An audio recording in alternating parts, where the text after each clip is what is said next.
Gilligan's Island stranded 7 castaways on a deserted island for 3 seasons. But behind the scenes, the cast faced secret illnesses hidden from their own spouses, a millionaire actress living a double life she protected until her dying breath. And while the rest of the cast stayed like family, one star vanished, refusing to speak their names for 50 years. And wait until you see the last surviving member today, the very last one standing, at 92 years old, still fighting, still defiant. Let's see where they all ended up 62 years later. Gilligan's Island first aired on CBS in 1964 and ran for 3 seasons, ending in 1967.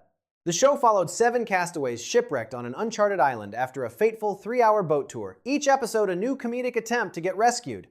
At its peak, it drew over 20 million viewers and became one of the 1960s most beloved sitcoms, so embedded in American culture that the theme song remains instantly recognizable 6 decades later.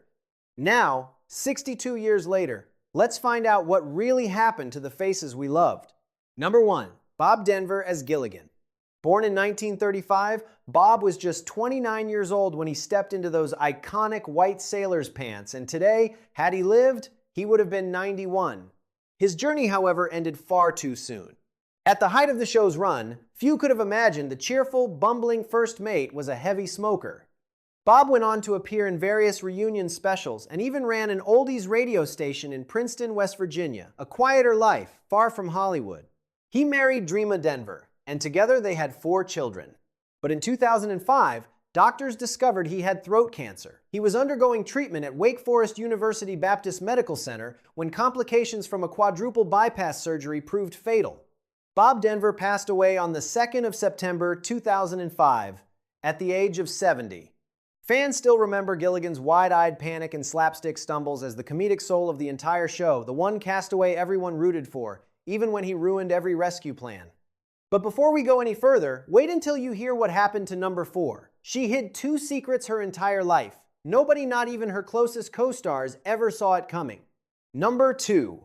Alan Hale Jr. as the skipper, Jonas Grumby. Born in 1921, Alan was 43 when the show premiered a bear of a man whose booming laugh and exasperated "little buddy" became the show's most repeated catchphrase. Today, he would have been 105. Alan Hale Jr. was, in many ways, larger than life, and he made sure the world always saw it that way. Long after the show ended, he owned and operated Alan Hale's Lobster Barrel, a popular Los Angeles restaurant. Every single night, he stood at the door in his skipper's cap, shaking hands, laughing with strangers, giving fans the character they came to see. A performance warm, generous, and completely convincing. What none of those fans knew, what his own wife never knew, was that the man behind that smile was carrying a terminal diagnosis.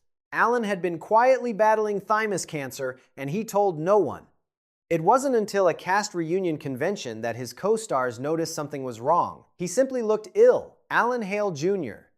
passed away on the 2nd of January, 1990, at age 68, and the cast only learned the full truth after he was gone. Every handshake at that restaurant, every skipper's cap placed on his head for a photo, all of it happened in the shadow of a secret he never let anyone see. Fans still cherish his thunderous warmth, a father figure whose loyalty to his little buddy and to his fans never wavered once. Number 3. Jim Backus as Thurston Howell III. Born in 1913, Jim was already 51 when Gilligan's Island premiered, a bona fide Hollywood veteran before he ever set foot on that fictional island. He would have been 113 today. Long before the Howells packed their luggage for a 3-hour tour, Jim Backus was famous as the voice of the nearsighted Mr. Magoo and had played James Dean's father in the 1955 classic Rebel Without a Cause.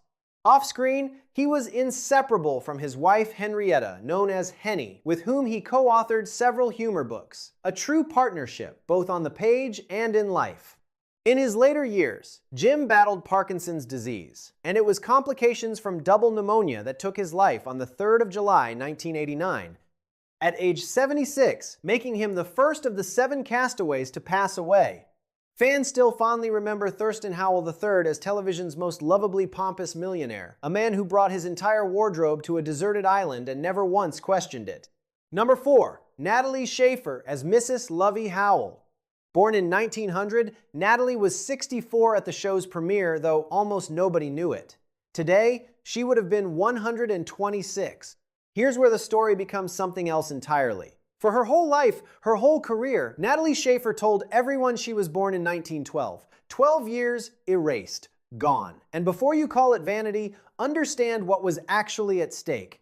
In a town that discards women the moment they turn 40, Natalie Schafer didn't just lie, she staged a decade-long heist on Father Time.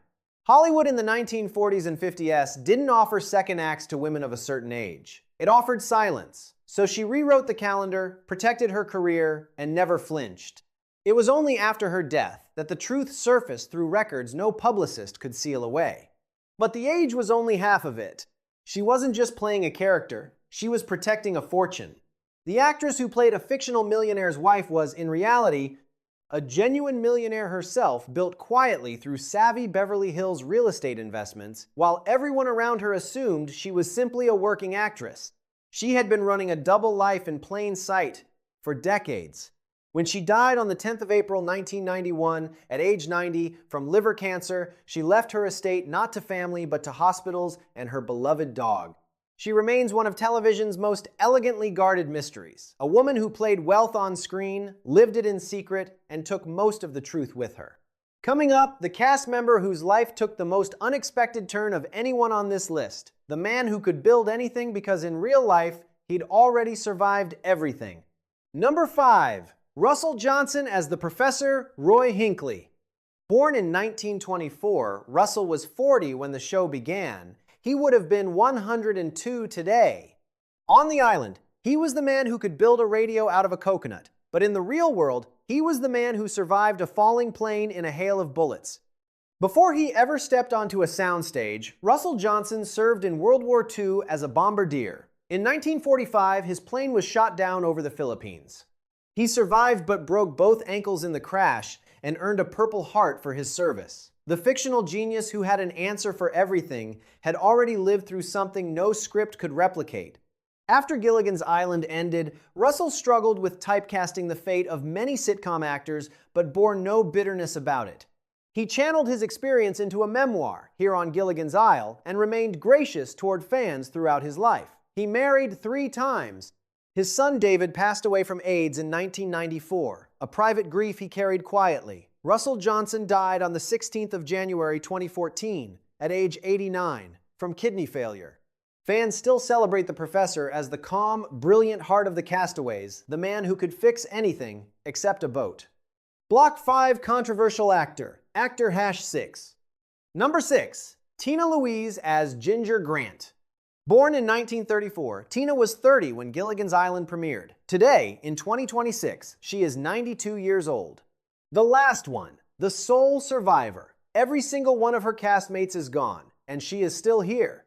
At 92, Tina Louise has traded the glamorous red gowns of Ginger Grant for the quieter identity of author and children's literacy advocate, reading to kids in New York City schools. In 2024, she published her memoir, Sunday. She has built a life entirely on her own terms. And that, right there, is the whole story of Tina Louise, a woman who has always done it entirely on her own terms, even when it cost her everything. Now, here's where it gets complicated, and this is your moment to decide. Tina has stated she believed she was hired as the central character of the show. She says she was deceived, that the contract she signed was not the show that aired. Her relationship with producer Sherwood Schwartz was reportedly hostile throughout production, and when reunion films came around, her co-stars barely acknowledged her. So she walked. Every reunion film gone, every animated spin-off refused, every TV movie declined. For 50 years, she would not speak their names publicly, and they would not speak hers. Was she a diva who abandoned a cast that loved the show? Or was she a victim of a contract she never actually signed up for, a woman who spent 50 years being punished for refusing to be trapped? Here's how we settle it. If you think she was a diva, comment Ginger. If you think she was a victim of a contract she never signed up for, comment Marianne. Let's see who really owns the island. Number 7. Dawn Wells as Marianne Summers. Born in 1938, Dawn was 26 when she first appeared as the wholesome, pigtailed girl from Kansas. And in a cast full of secrets, betrayals, and hidden fortunes, Dawn Wells was the one who actually showed up. When Natalie Schafer, the secret millionaire, the woman who rewrote her own birth year and hid a fortune in plain sight, was dying, it wasn't a studio executive who came. It wasn't a publicist. It was Dawn. She moved in. She stayed. She cared for her until the end. The girl next door, stranded one final time, this time by loyalty. Before the island, she had been Miss Nevada 1959. She married Hollywood agent Larry Rosen in 1962, the same year the show launched, and divorced in 1967, the same year it ended. In 2007, she was arrested for marijuana possession, though she maintained the drugs belonged to others in the car. Through all of it, she never stopped showing up for the show, for the reunions, for her castmates. And then, on the 30th of December 2020, at the height of the COVID-19 pandemic, Dawn Wells passed away from complications of the virus at age 82. A quiet goodbye at the end of a turbulent year.